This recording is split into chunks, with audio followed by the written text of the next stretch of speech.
Hello, everybody, and welcome to episode 66 of the Showbound podcast. I'm your host, Michael Raskin, here alongside Ethan Cardwell with a fresh haircut. Cards, how's it going, man? Yeah, I definitely didn't have this haircut. It was getting a little bit shaggy for the interview, so I figured I'd clean it up for our part today. But yeah, just a day off for us. I'm back. So I'm officially back on the team after serving my 15 games. So playing this Thursday. So I figured enough looking like a mutant. Let's clean myself up, give myself a fresh shave, get the beard out of here, clean up the hair, and then yeah, it's go time. So I'm just excited. Looking forward to practice this week, and then playing in against Hamilton at home on Wednesday or Thursday. Yeah, and the Colts are rolling too, a couple wins in a row now. So it's an exciting time to get back in the lineup. And you want to talk about that? Like what's going on with the Colts and stuff? Yeah, man. Obviously, been ups and downs. Kind of roller coaster. I just been sitting out obviously for a month and a half, just kind of training. I don't know, not doing a whole lot, just cheering the boys on. And yeah, they got 3 in a row. So just looking to build on that, kind of keep the momentum. And just, I think we have an amazing team. We can play against anybody. So leading into the playoffs, I think we're in a great spot, to be quite honest with you, man. And I know your team's coming down the stretch now too. So you want to tell us about where you're at? Yeah, well, we got 2 big games against Danny Caddick and the Varsity Blues of the Toronto Varsity Blues this week. So we'll see. Big fan of the show there, Danny. And yeah, it looks like we got a second place locked up. I think no matter what happens, we finish second. So, what's weird is like, even though the COVID issues kind of have been resolved with the government and all that stuff, like they're opening up and all that, and it's kind of looked that way for a while. We still are doing single game elimination playoffs this year. So it doesn't really matter how we do in the regular season. Like once you're in the playoffs, like anyone can win any one game and anyone can lose any one game to anybody. So, whoever wins 4 in a row is gonna be the champions of Ontario, and it could be us, it could be anyone. So I don't know, man. It's gonna be a roller coaster though, the playoffs, that's for sure. And they're starting next week, so 2 games per week. So first round, second round in 1 week, and then third round, fourth round the next week. So 2 weeks and playoffs is over. Bro, honestly, no offense, I kind of hate that though. Like, I feel like the way, and I'm sure you too. Like, you guys kind of like you work so hard, like training the off season and stuff, and you do so well in the regular season, and then to go to the playoffs and it to be a single elimination, like anything can happen. And it's not like football where you need your recovery. You can't play every other night. Like it is hockey at the end of the day, and I think that should have been changed when all these new mandates kind of came out and everything's been easing up a little bit. But you know what? It's fine. Just get your goalie hot for 4 games, and you guys are going to be on your way to the national championships. Are you guys even doing that? Yeah, they're still gonna do it. It's in Wolfville, Nova Scotia. It wasn't Halifax. I got moved to Wolfville, which is where Acadia is, just an hour away. So yeah, I mean, I'm excited. Like our team's really good. So, but like I said, you can run into a hot goalie, and a goalie can steal 1 game, and right now that's a playoff series. So like anything can happen. But yeah, I do like our team. We're good, and we're the type of team that dials it in for the games that matter. So I'm actually pretty excited to see how the boys do. And they're having a good week of practice so far, and we'll see how we do against U of T tomorrow, which is Tuesday night. So yesterday, if you're listening to this on Wednesday. But yeah, I'm excited to see Danny. We've developed a little bit of a showbound relationship. He'll walk by, say hi, how are you? Talk about the pod and school and stuff. So we'll see, That's good what stuff. he's doing. And actually, he had signed in the Coast. Did you see that? Yeah, like he signed in the Coast, but he never ended up playing a game, so he still had his eligibility. Yeah, he came back. I'm not sure if he's going to go back after the season or if he's just going to continue to stay at U of T, but I'm sure I could probably figure that out, and you'll find out more on Friday. But I was just saying, like, talking about teams getting hot at the right time. I think that kind of gives us a good chance to introduce our guest from this weekend, an Olympic gold medalist. Yeah, we got Olympic gold medalist from the Canadians women's team, Emma Malte, and captain of the Ohio State women's hockey team. And, she's fresh off the gold medal win at the Olympics. So obviously exciting, and a really good interview with her. So we'll get that to you guys in a bit. It was a good one. One thing I did want to mention, Cards, I don't know if you're aware, but Roll Up the Rim is back. Roll Up the Rim is back. And I just wanted to throw in quick, Emma, friend of Joe Burrow. So if you have any football Oh fans, yeah. stick around for the interview, and you may find out a little bit about Joe. But yeah, no, I'm not a huge roll at the rim guy. I know you texted me about the Tim's picks like a while ago, and I've been doing it now. Like I've gotten up to like 5 in a row and stuff. So I've been up and down, but it's always fun just to like, it's not like, it feels like you're doing some sort of like betting or not anything, but it's really just no harm, no foul. You just go and you play. And if you win, you get free coffee. So you can't really complain about that. And it's Yeah. always fun to watch the game when you have somebody to cheer for there. Yeah. I'm coming off another week of free coffee too. So I've had 3 weeks of free coffee in the last 6 weeks. And even if you get like 5 in a row and stuff, you get all these Tim's points and you can use them to, we're turning into a Tim's ad like every couple episodes now. But Yeah. anyway, yeah, we don't need to talk about too much. But when I was at the Leafs game a couple nights ago, and I picked all 3 categories, I picked Leafs players just to give me something to cheer for that night too. But then, Buffalo 5-1. So see ya. That's actually crazy too, considering what is that, your second or your third game of the year? Leafs second? Yeah, second of the year. Yeah, and you hadn't gone ever, and now you're 2 this year. You'll probably go to another one too. Honestly, the way things are looking for you, I don't want to speak too much on that, but you know what Yeah, a little inside info. But I mean, the more kind of I'm in this job and career field, I guess, and what I'm doing, the more connections I have and more people want to, whether it's give me Leafs tickets, take me to a Leafs game, or meet with me at the game, whatever it is. Like, so I guess the more connected I'm becoming, the better it's working out for me on the Leafs game front. But I wanted to mention a quick story. You remember the ticket guy? I brought him up a while ago on the podcast. The Brock ticket guy for our games. Yeah. You sent me a picture of him the other day. Yeah. So the ticket guy, and his name's Luke, and we were just chatting the other day, and he was telling me that when he was doing tickets for one of our games, some Brock student came up to him and asked if he could do tickets because he wants to get like a shout out on the pod and stuff. He was like, I heard you on the pod. Like, can I do tickets too? Like something like that. I can't remember exactly. It was something really close to that. It was hilarious. That's funny, man. Yeah. There you go. Be the ticket guy for the Brock University. And yeah, you'll get free shout outs on the pod. So go apply for that job if you haven't already. Exactly. I wanted to get into a couple like headline topic things before we send it over the interview. And just like since we were already talking about the Leafs, it's kind of one of them. I mean, the Buffalo lost and then the loss to Vancouver. They're playing tonight as we record. It's Monday night since I have the game in Toronto on the Tuesday, so I won't have time to like edit and upload. So that's why we're doing this Monday. But what do you think about where the Leafs are at right now and kind of how they're shaping up towards the end of the season here? Yeah, obviously a little bit of goaltending concerns.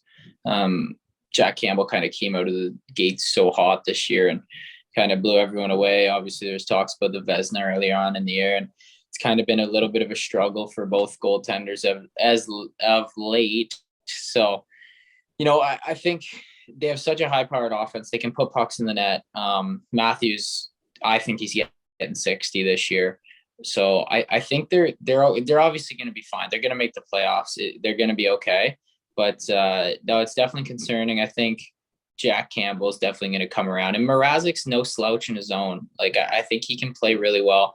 I think tonight we're going to see a good goaltending performance. And I think we'll see the offense kind of do its thing tonight as well. So I think the Leafs get back on track tonight. What do you think?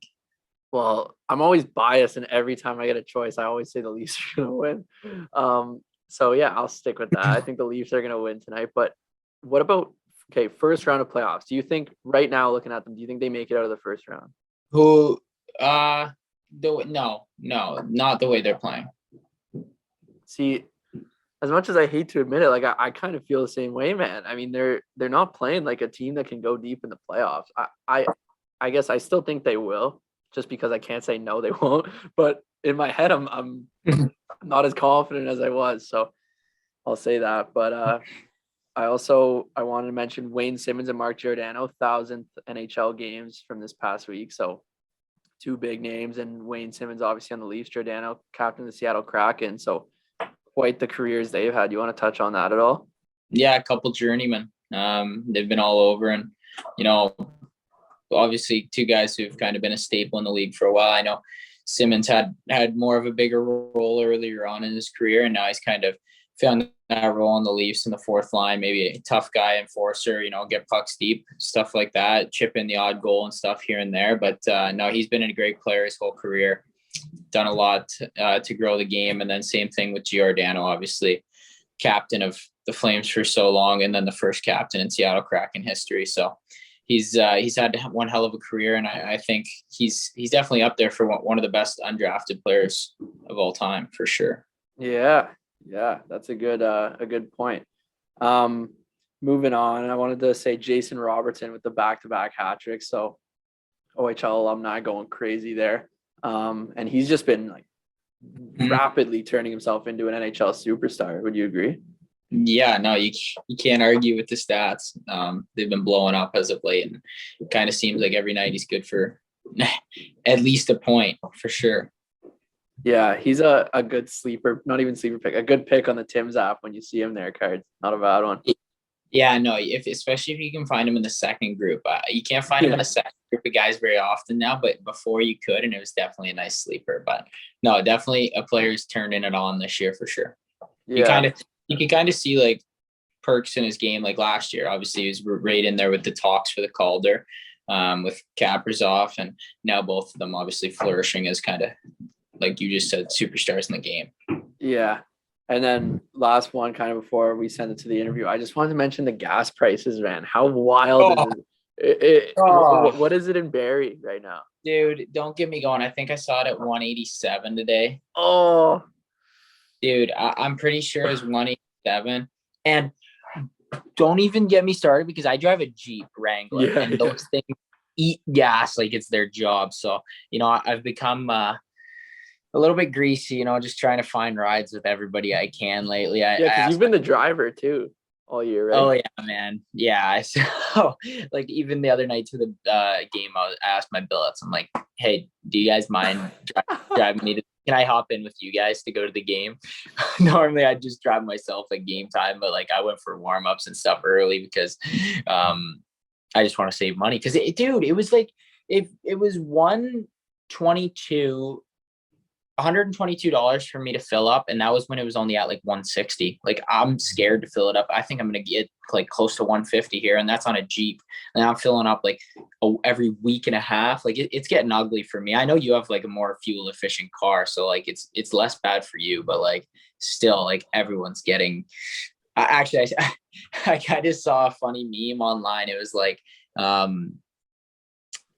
so it was Canadian government says you can go out and do things again. Gas prices, no way, you're not doing that. Maybe it's all planned to keep us inside. Oh yeah, might as well, man. We've been doing it for 2 years. Yeah. Oh, it's actually brutal. I'm wondering if it gets over $2, which it will soon.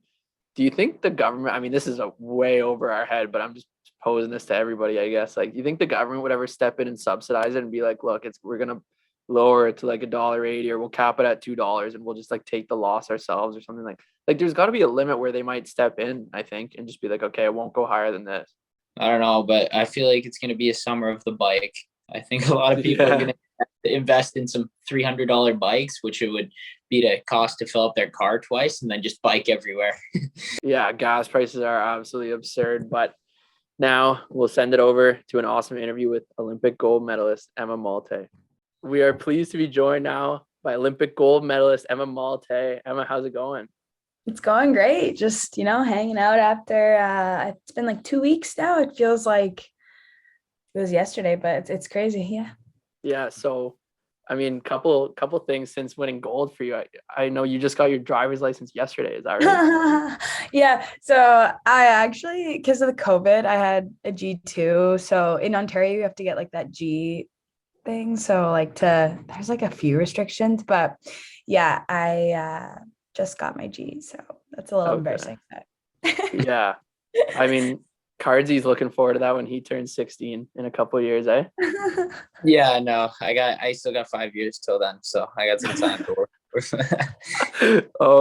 So you were just in Mexico, is that right, with the team?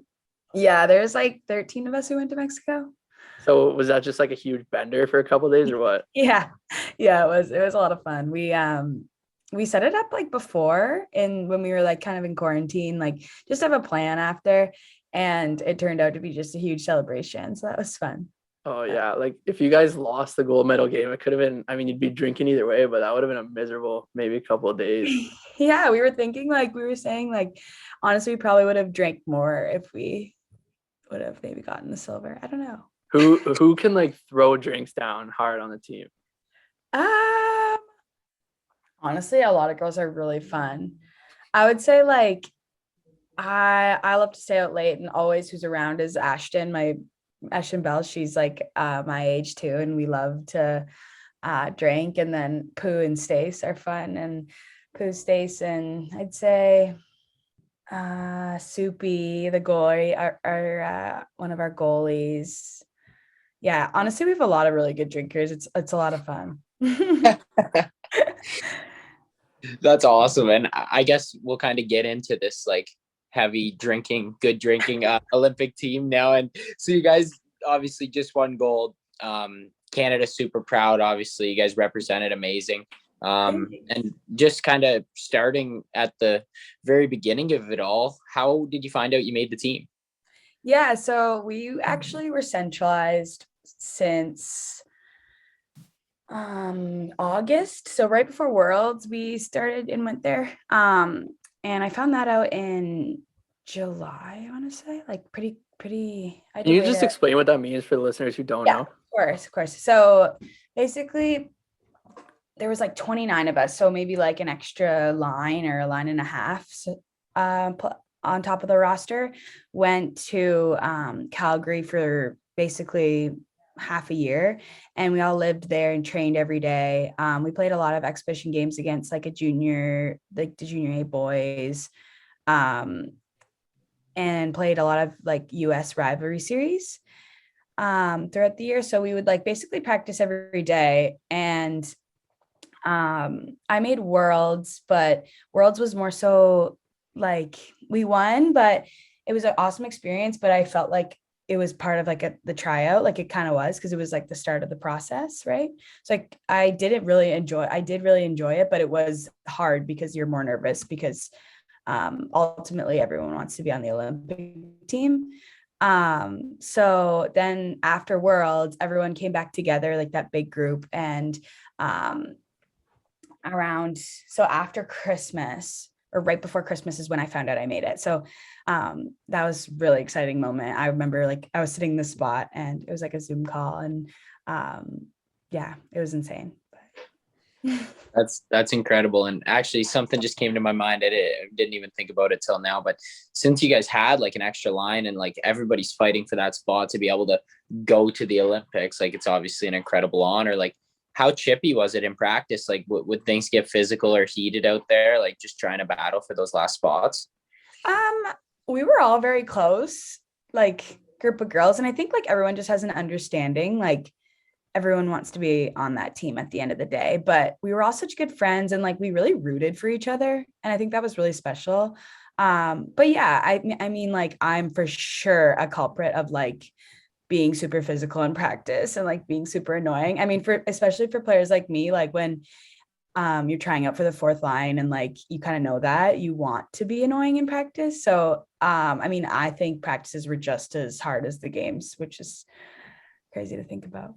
Yeah, and that's probably the reason that you guys came home with the gold. And kind of a lot of people are curious, how was it getting into China and then living in the Olympic Village? Like, did you have to go through a big process to get in there and then a lot of testing while you were there and stuff?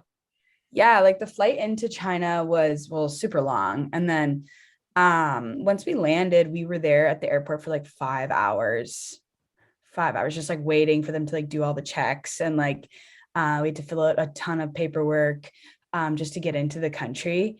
And then once we were there, it was pretty smooth. Like I felt safe the entire time with COVID, and like we couldn't leave the village really unless you were on like an Olympic bus going to an event. So like the village was kind of its own little world, and there was 3 different villages. So didn't seem too busy on our village. And honestly, it was very chill and very laid back.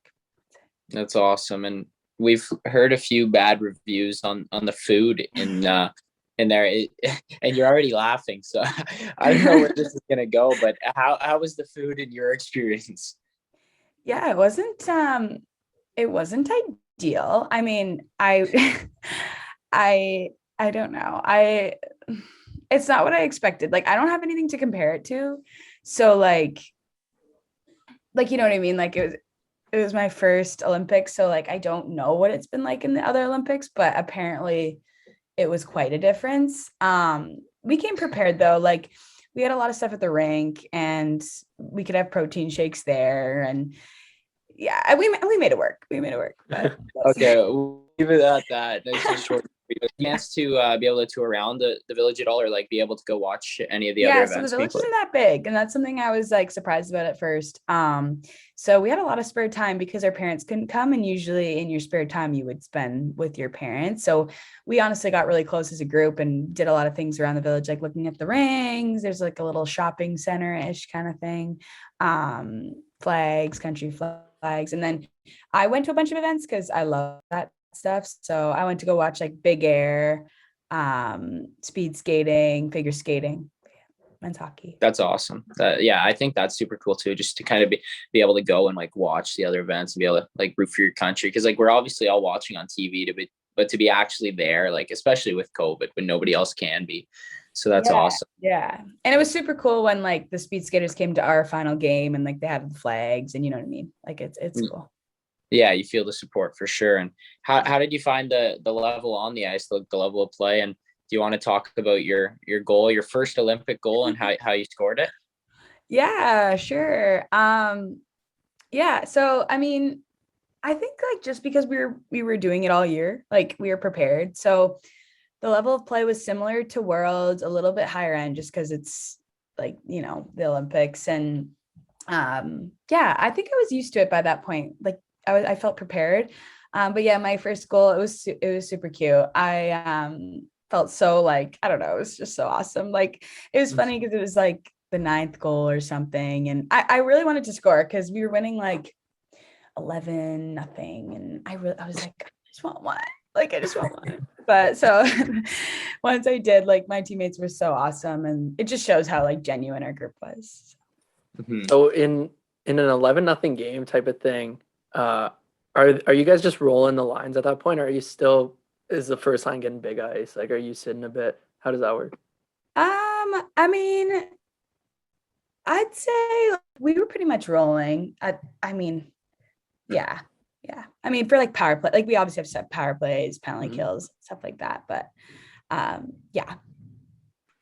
And I want to go to the gold medal game now. And obviously a gold medal game at any level is a big one, let alone the Olympics and your first Olympics nonetheless. So how were you preparing for that game and kind of what was going through your head before and then when the game actually got going?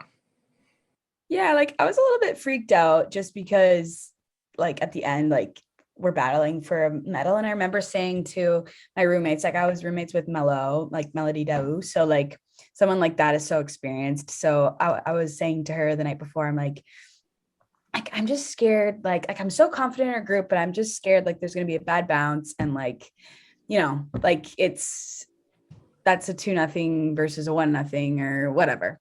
And she's like, you can't think about that. Like, think about how ready we are. Like, think about how good we've played. I'm like, you're right. So I felt pretty confident going into it. Like, it just felt like another game, but like a little bit more electric. And I don't know, just like, I almost felt like we were so ready for it that nothing really phased us in that game. Like, for example, when like that goal got disallowed, like our attitude was like, let's just go get another one. Like, and we did. So it was, yeah, just good energy. Yeah. And one thing, like obviously for myself too, like the regular season of playoffs and stuff, you kind of notice a difference when you enter the arena and like the pregame focus. Could you kind of feel that vibe that like everyone was a little bit more dialed in for that game? Yeah, I think so. Like we were pretty consistent with our routine. So like, I mean, we played shoulders. So we play shoulders before the game. Like What's shoulders? Shoulders? Like You use your only shoulders though? Well, you only count shoulders. So you can like use your feet, but it's like you only count shoulders. But I'm like the weak link. Like I'm so bad at it and they all make fun of me. But we got like our record, like we got over 100 that day on the gold medal game day. And we were all kind of just looking at each other like, wow, this is a great sign. So but we kept it consistent. Like That's good. Yeah. So heading into that third period there, you're in the dressing room and all that. It was 3-1 at that point, right? yeah, I think so. Yeah, 3-1. So what kinds of things are being said in the locker room there, and who's the one, like, who's speaking up, who's like what's going on in the room at that point? Yeah, and in the room, like our leadership group does a great job of like speaking when it's needed, but they don't like overspeak. So like usually if Pooh needs to say anything, it'll be said, or like Blair Turnbull speaks a lot in the dressing room and she's always like kind of brings it all together, I'd say. So she was like, okay, let's just keep going, like focus on the little things and like let's not get hot too high, because I think at that point we were so excited that she's like just breathe, like we still got one more period to go type of thing. That was kind of the message sent, and use your excitement kind of in a good way, not in the freak out way. Yeah, that's good. What about in the last 12 seconds there? 3-2, just getting hammered and pressure and like all that, like the last couple seconds of the game. What's going through your mind? Yeah, like I thought, like when they scored, we were like, okay, there's only 12 seconds left. Like that penalty kill was unreal. So we were so like me and my line mate, like my line was crying, Jill Saulnier. I turned to her, she's crying. She's like, I'm like, I know. But like I was like slowly putting my gloves and like my stick down behind the bench. Like, I think we're okay. But so that's what my attitude was. I know other people were really nervous, but I was kind of like, yes, it's over. Yeah. No, I was in bed. It was like 1:30 here at that point in the morning, and I was just freaking out. If I'm gonna be honest, I was like, they're gonna score. It's gonna go to overtime. This happens every gold medal game. So I was just like nervous. But what a hit! Was it Poulin who took the penalty? Yeah. That was a monster hit she threw. Oh my god. Yeah. Actually, okay, so that's something I wanted to bring up. And I talked about this last episode and I got some decent debate going, I think. I was saying how obviously everyone wants to grow the women's game. My idea, or just not even idea, just a thought I had, why not introduce hitting into the women's game? Like allow hitting. I know it's physical and stuff already, but actually allow checking. Like, because the thing is, hockey's more entertaining to watch with hitting, whether it's men's or women's. Like, it's just I find it more exciting. So, do you think that would help the game at all? I don't know. Like I think if you introduce it now, it might be a little, because like our games are very different, and I think like that would take away from the speed of our game. Like I think our game is so fast and like it's so different. Like if you think about like watching like the NHL or watching like yeah, the systems are the similar and like we play like the same sport, but if you watch like the difference in like the timing and it's so different. So I think like that's a big factor in it being different, and if you add that, it like takes away almost from like the uniqueness of our sport kind of, I think. I don't know. I like that. Well, That even one more. makes sense though. It definitely makes sense. So then that poses another question.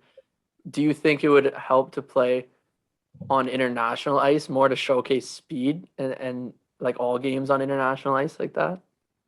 Yeah, it could. I think so. I mean, like I was surprised when it like the ice was smaller at this Olympics. Like Mm-hmm. that was a new thing, but I don't know. I'm not really sure the reasoning behind that, but yeah, I mean, the bigger the ice, the more room to skate. But I also think like because the ice was smaller, like you saw more plays. Like I felt like there was more plays this time. Like I don't know. Yeah.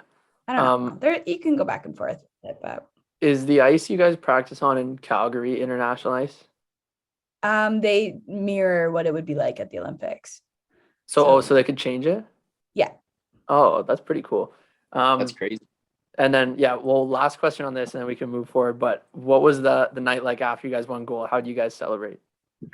So we celebrated right after in the dressing room, and then we like a lot of girls had media or like drug testing. Like I did not have to do that, which was nice. But like so we like a lot of girls had to like leave. So we kind of had time to regroup a bit. Got some food in us, and then we had like a big party in the village with a bunch of other team like sports that were on our village, just Canadian athletes. It was a lot of fun. That's pretty cool. Is there any like specific athlete from Canada that you met that like you were like, wow? Yeah, like the speed skating, the guys team were like they were all wearing their gold medals, like just like Weidman, like Isabel, she was awesome. I feel like those in particular are people I would like. I was like almost like, whoa, like you're here. But I saw like Mark McMorris in like the eating area, like he left before we could party, but I was like it's weird because they're all just like hanging out. Like I remember seeing Sean White at the hockey game, and I was like, I want a photo, but I thought I was too embarrassed. No, that's actually crazy too, because like, well, if you think about it, like, hopefully you're on the Olympic team for years to come now, and like then it'll be the same situation for young like Canadians in the future, like looking up to you. It's kind of weird how that works, but super weird. It's so weird. Like I was hanging out with some friends last night, and they were like, bring your medal, and like they were saying like their parents were freaking out. They're like, it's just Emma. I'm like, I feel like that people are like, You're different now. oh, I'm not different. It's still me, you know? So I feel that like, I don't know, like it's weird. Like I got asked to like speak at like my high school on Tuesday. I'm like, what do I say? Like, you know, I just have to get used to it, but it is very different. Can we see the medal? Yeah. Right here. Oh wow. Yeah, it's beautiful, huh? That is gorgeous. Yeah. Well, Rask, you better take up a hobby and try to get one of those one day, buddy. I'll get one this year with Brock. We'll get a OUA medal.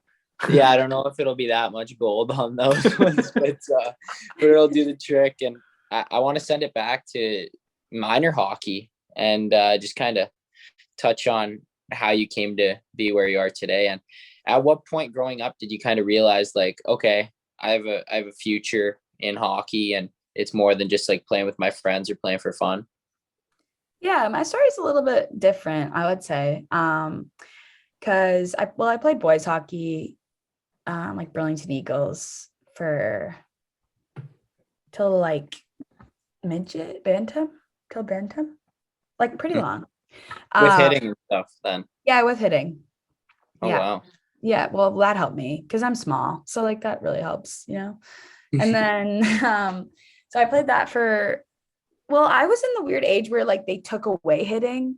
Like, do you know what I mean? Like I had hitting for a year, and then they took it away, and then I had it again. It was so Yeah. But then like the guys were obviously growing, and I was no longer the big one anymore. Like I was big back then. I was like the biggest person on the ice in boys hockey because I was like this size. Like I was and none of the guys had grown yet. But and then I played Oakville Hornets a year of mid bantam, a year of midget, and then like 3 years junior.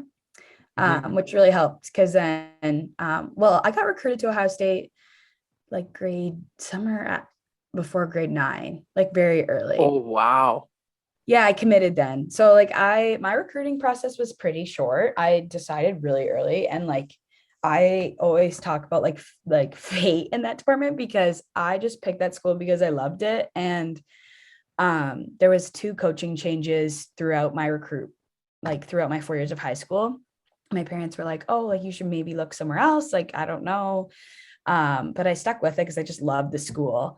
And Nadine Meseral is the coach now. And she was involved. Like she was a great coach, like super good reputation. So I still went there, and like before I went there, they like weren't very good. Like everyone was like, why are you going like to Ohio State? Like it was not a good program whatsoever. Like not a good rep. It was like awesome like athletic program, but the hockey hadn't been there yet. Like there was a few Olympians like Spoons, and obviously we went there, but then So then all of a sudden, like my class was really good and we had this new coach and a lot of depth for a team that was like I was wondering why hadn't they won before? And we made it to the Frozen Four my freshman year.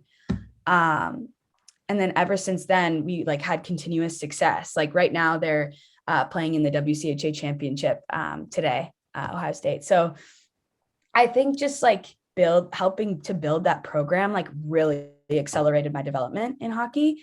And I was always like under the radar a little bit, like going into Hockey Canada events. Like I was always like lower down in the lineup, like pushing to make the team. And that really helped me grow my game like really quickly. And I think I'm lucky because I'm the type of player that can play on all four lines kind of thing. Like I would say like a lot of people who weren't on the team were definitely more skilled than me, but I was always gonna like, lay the body or like kind of thing. So I lucked out.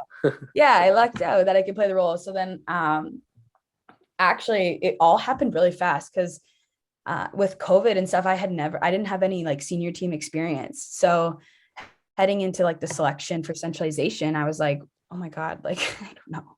But I had played all year because the NCAA still went on with COVID. So I had a good camp and landed a spot. And yeah, I don't know. It happened really fast, but. That's incredible. And so I'm kind of curious too, like, was Ohio State like the only school that reached out, or was it your first school, or how did you go about that? Were like a bunch of schools reaching out in grade 8? So I did like a bunch of camps where I would get to know coaches, and Ohio State was my first visit. And I went like they did a really good job recruiting because I went like the opening football game. I went on like the field with LeBron James was there. Whoa. And LeBron James, like talked because he's from Ohio, right? So he talked at that like skull session or whatever. And then I went on the field and he was literally like near me. And it was like so big. And like you're from Canada, like when you're from Canada, it's like, what is this? Like, you know what I mean? So I think it was just like, wow. And then Ohio State like had so much to offer and like not just hockey. So my parents loved it. And it was almost like a no-brainer. It was weird. Like at that age, I was like, yeah, I want to go here. And I did tour like BU, Northeastern. I love Northeastern too. I didn't want Ivy League just because like they didn't give as much scholarship. And I didn't want like a program that was very known because I wanted to play, I wanted to help. So that's kind of how I came to my choice. Sweet. And Rask, I know you got a lot here on Ohio State in the career, so I'll send it over to you. Yeah, I want to talk a bit about your playing career at Ohio State, which was unbelievable. So I'm curious at first just how you found the adjustment to that level in your first year. I mean, you said you chose that because you wanted to be able to play a role in your first year and stuff. So were you like a top 6 player as a freshman? Yeah, so I kind of like walked into Ohio State like not knowing what to expect for the level, and it was very similar to my high school level. Like I was lucky. The high school league I played in was like really good, the PWHL. So I came in and like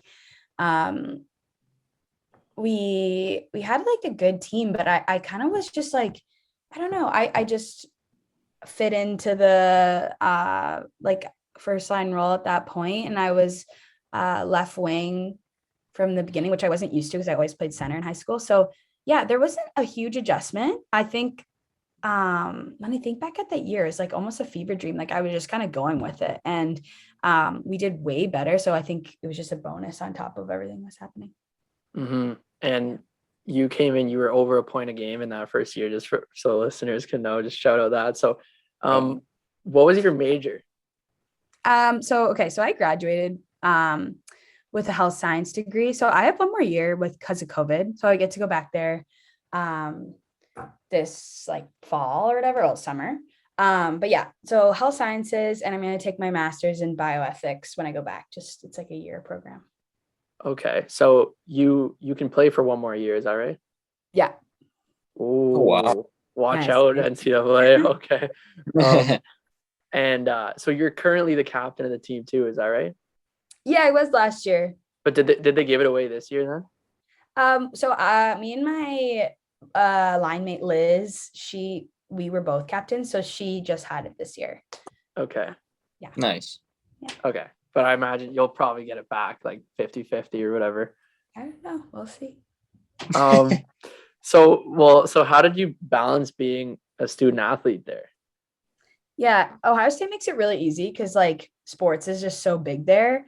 So I mean, all the teachers like they kind of have to be understanding, like, and they are. It's honestly, it's awesome at Ohio State. We're so lucky. Like a lot of schools, like I heard, like you don't wear your athletic stuff to class because like I don't know, people won't sit by you because they think it's like you're only there for athletics or whatever. But like at Ohio State, like I purposely wear my athletic clothes so I can like make other athlete friends or like I don't know, like you just like you know what I mean. It's more of a like that's like nice to be an athlete at Ohio State. It's not You like also a get those bad looks thing. in the hallway and boost Yeah. your confidence a little bit. Yeah. Yeah. Now you can wear the gold medal around too. Oh God, no. Well, your third year was your best year. You were the player of the year in the entire country. Is that right? I was top 10 Patty Cass, I believe. Yes, top What's the award you got? first team WCHA, but I don't know. I don't think I had anything on top. Just Ras, just say what the points were, and that speaks for itself. Yeah, okay. I have them written down. 59 points in 38 games that year. Unbelievable. Thanks. Crazy. Yeah, we had a great line that year. I was blessed. Like my freaking line mates put the puck in the net nonstop. So most of those are assists. Well, hey, assists are important. That's like Cardsy's numbers this year. He's popping off. Shout out Cards. But okay, so what happened that season? Like you talk about your line mates, but did you do anything differently that summer heading in, training wise, anything like that? Honestly, no. Like I think with points, like it's weird because you can't really control it. It's just like once you get in the flow of things and you're confident, like it just kind of happens. And I think that's the biggest thing. Like if you always play the same way, like you're gonna have years like that. And I think um that's the biggest thing I would tell like younger girls, like if they were struggling or something. I'm like, listen, I did nothing different that year versus like my senior year or like my sophomore year. And it just happened. So like don't to not worry about it, I think. And I think I just didn't worry about it that year. Fair Mhm. enough. Do you have like a standout or favorite memory from your time there so far? Ohio State. Oh, when we won the WCHAs, we won that well, it was my junior year, I think. Yeah. And it was COVID though. It's like we couldn't keep going to the NCAA. So it felt like we won because it was like it came off such a big high. WCHA, like I never thought I would win the WCHA. Like I never thought because like Wisconsin, Minnesota are so good. They're always so good. So that was the coolest moment. We had 2 OT wins in the tournament and like just like the first time the programs won, that memory, it was just awesome. That's awesome. That's incredible. And I want to go into some personality questions, let our listeners kind of get to know you as a person. So first, how would your teammates describe you? Oh gosh, I don't know, but I don't know. I like to have fun. I'm very outgoing. I love, to do like stupid stuff for the girls. Like I could care less. Like I never really get embarrassed. Like I'll do whatever. So I think that's kind of what they Are would you say. like the jokester in the room? Probably one of them. Probably one of them. That's awesome. That's a good way to be. That's what I like, those type of people. Can Yeah, be I gotta be that way. If Yeah. I'm on the fourth line, come on. do everything you can for the team. And next, how do you eat a cupcake? This has been an interesting one the past few weeks. God. The top only. Like I'm not a big fan of the bottom. Oh, top only. Just Like, icing. Yeah, like I don't know. I'm not a huge cupcake girl, but like probably only the top. Or I'd take the bottom off and like if I wanted the whole thing, like I'd eat the bottom first. Interesting. What do you like to do away from the rink? I'm really into like health, wellness. I love social media. So like Oh yeah. I want to jump in here. So for those who don't know, I saw Emma on TikTok and I commented from the Showbound account asking if she wants to come on the pod. And you liked it. And then I sent a DM from the Showbound account, and that's how this whole thing happened, by the way. Yeah. From TikTok. Wait, that's how this happened? Yeah. I didn't even know that, man. I thought I thought there was like a connection here or something. That's awesome. There we go. Yeah, I'm new to TikTok. But like some of the girls were like, Emma, like get on TikTok. I'm like, okay. So I'm trying, but Taking over the TikTok game. And lastly, in this section, what obstacles, if any, have you run into or had to overcome at this point in your playing career? yeah, obstacles, like I got a few injuries, but like I think more so just like doubt and like I said, like this success is like all new to me. Like I was always kind of like when I committed to Ohio State, it was like, why are you going there? And it was like, I don't know, a lot of like judgy and like that type of stuff, I think the most for me. And then just like never choosing the easy path like benefited me, but I think like doing that was an obstacle all along. So I think like that prepared me for more obstacles. Like for example, like when I was trying out for the national team, like it's not easy to like not play a lot or like always be on the fourth line and like kind of just like feel like you're pushing up every day. But like I think just like always choosing that path like helped me, because I was like, oh, whatever, I'm here. Like so yeah, I would say like just as a whole, like there's been different paths that I chose that were harder. So I would consider that a little bit of adversity in my entire career. Couple more questions left for you here. We'll start with some this or that questions. So I'm just going to say two options. You pick which one and we move on and we rifle through a couple of these. So black tape or white tape? Black. Bar down or 5-hole? 5-hole. Really? Huh. Nice. Shoot style. first or pass first? Pass first, always. Okay. TikTok or Instagram? Instagram. TikTok, Instagram no. Yeah. That's a come up. Instagram or Snapchat? Instagram. Okay. Weights or cardio? That's hard. Cardio. Oh, okay. That's the first cardio I think we've gotten. Yeah, it is. I Nice. used to be all weights, but I don't know. I'm changing. Okay. Hot coffee or cold coffee?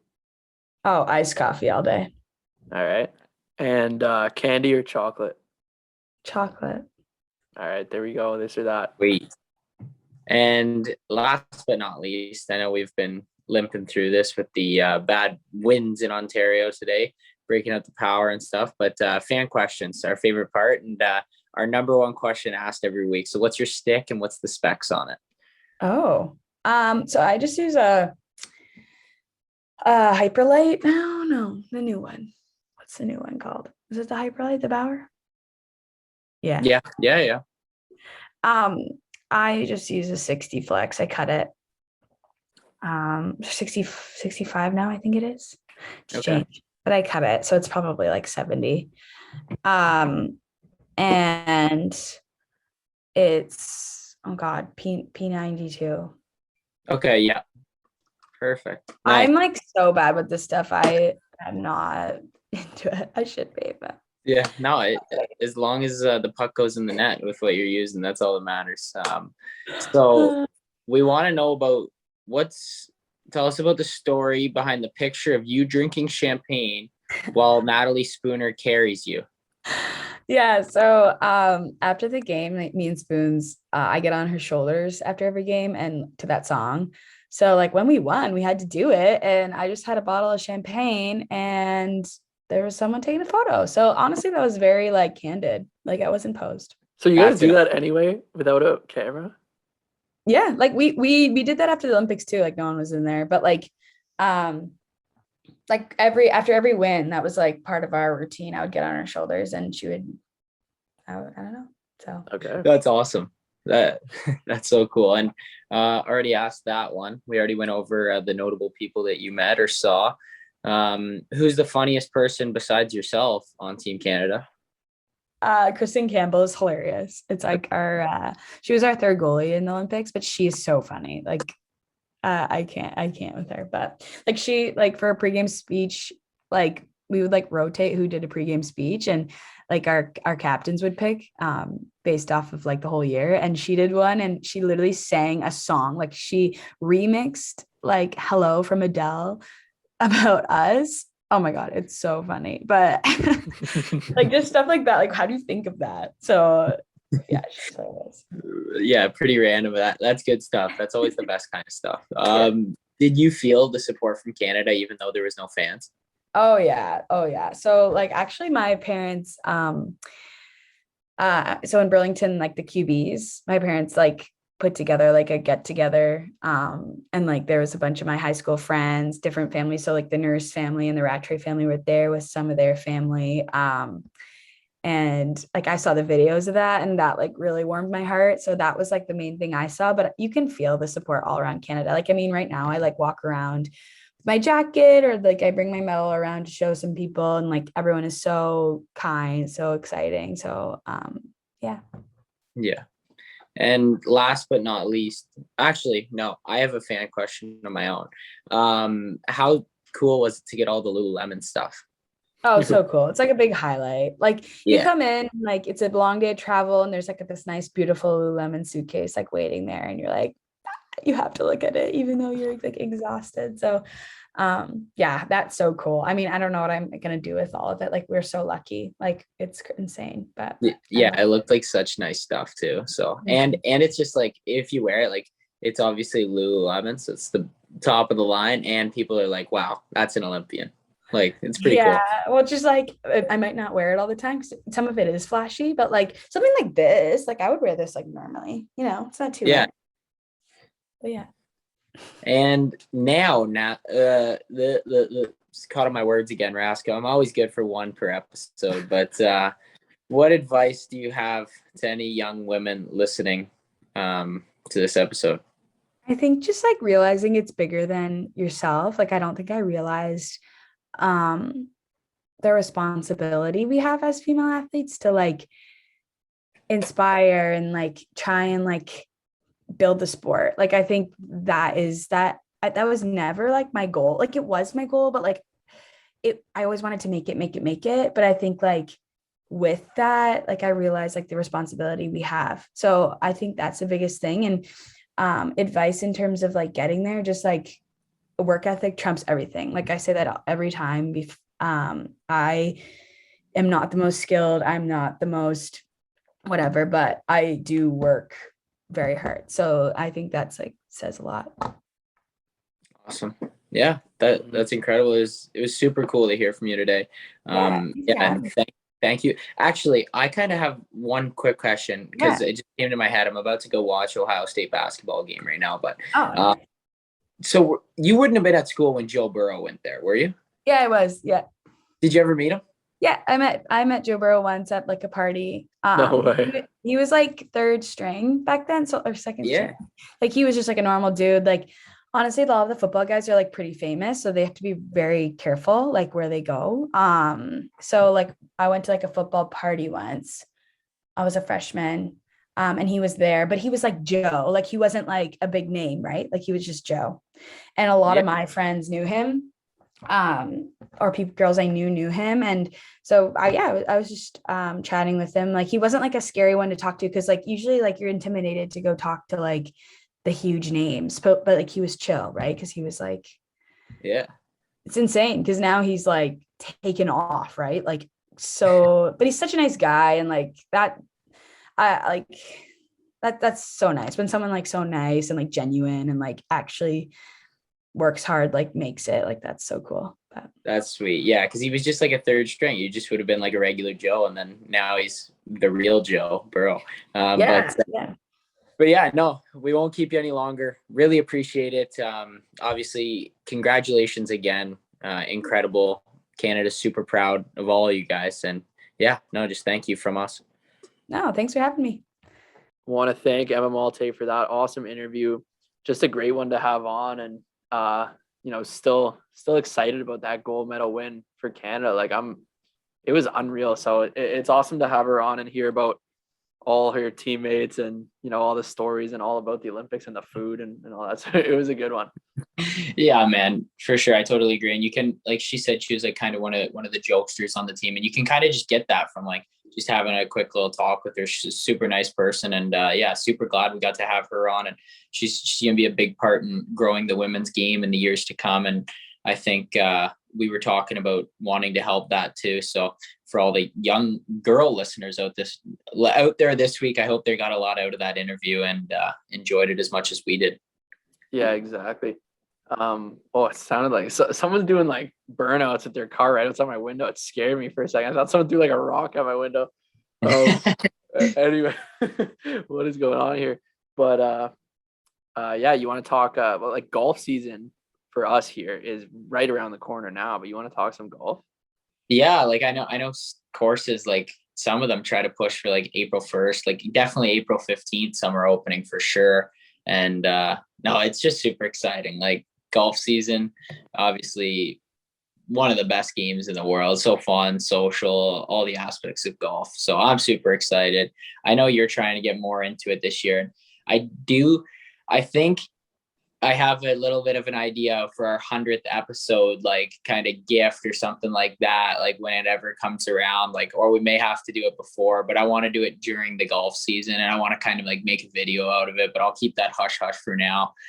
Just been brainstorming a few things, but no, I'm super excited for golf season. And you're going to get more serious this summer, so you can only be looking forward to it as well.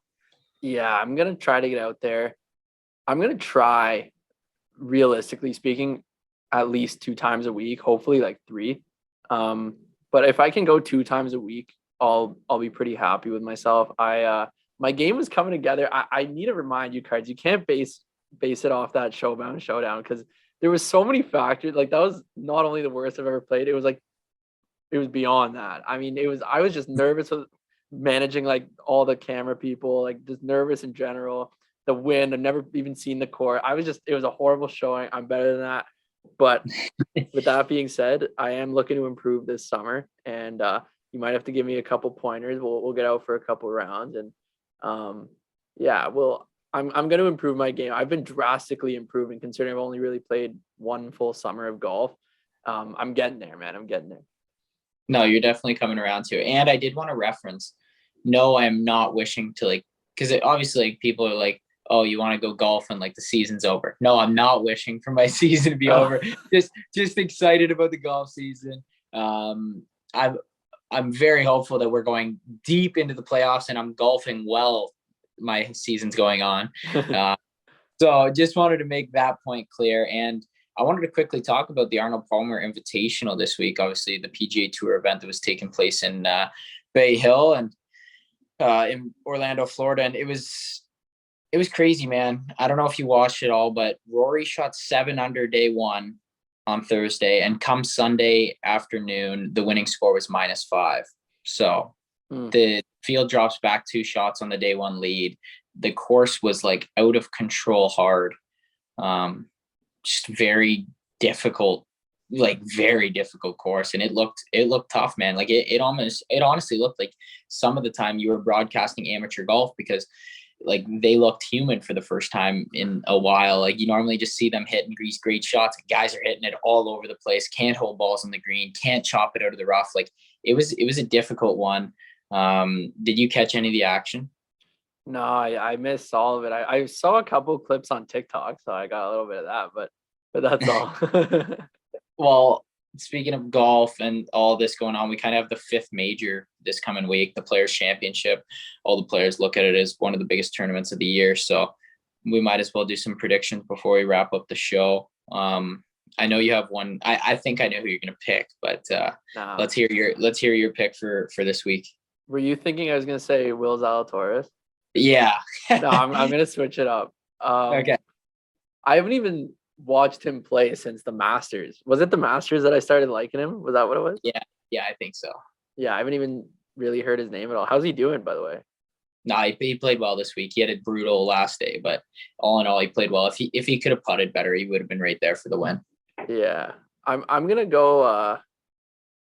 And I'm not as tapped in as you. I want to say Rory. Okay, I like that pick because Rory played well this week. Like because the course was so hard, it just didn't like give a proper indication of how well they were playing, their scores and stuff. But you know what? I'm gonna ride Zalatoris this week. I see some good things. Gabe, he's trending the right way. So I'm gonna say either Zalatoris and then Scheffler too. You can't look past him with wins in last 2 of his last 3 starts. So exciting times in the golf world. If you're not into it, tap in. It's a great thing to do in the summer, especially for us hockey players. So little plug for the golf world. Yeah, we should do a golfing with a couple of Showbound fans contest or something. Like we take them out to OGC and play around, have a couple of cocktails, you know, couple what's it called? What are those nuts you like to eat? Oh, the bar nuts. Yeah, a couple bar nuts. Unbelievable. You can't beat a little bag of bar nuts on the course. Yeah, you get your drink, you get the bar nuts, a little bit of music on, sunshine and a little breeze, sunny and 75. It's the best thing in the world. Yeah.